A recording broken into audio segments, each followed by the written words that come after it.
నవ్వుతుందేంటనియా? ఏ నిన్ను వదిలేదు లేదు, ఖచ్చితంగా పోలీస్ కంప్లైంట్ ఇస్తాం. ఏమని ఇస్తారా? మమ్మల్ని బక్రాగాళ్ళని చేసి ఫుల్గా వాడుకుంది, అయినా మేము మా టార్గెట్కి రీచ్ అవ్వలేదని ఇస్తారా? అదే మమ్మల్ని మోసం చేసామని చెప్పి నిన్ను రోడ్డు మీదకి తీసుకొస్తాం. దీనివల్ల వచ్చే సైడ్ ఎఫెక్ట్స్ చెప్తాను, వినండి. చెప్పు. ఫస్ట్, ఇద్దరిలో నేను ఒకరితో చాట్ చేయలేదు, నా పేరుతో వేరే వాళ్ళు ఫేక్ అకౌంట్ క్రియేట్ చేసి చాట్ చేశారని చెప్తాను. ఇంకొకడు నన్ను ఫిజికల్గా అబ్యూస్ చేశాడని కేసు పెడతా. దానితో వాడి పరువు పూర్తిగా పోతుంది.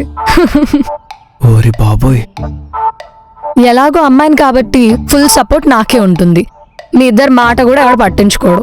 రెండిట్లో ఏది కావాలో మీరే డిసైడ్ చేసుకోండి.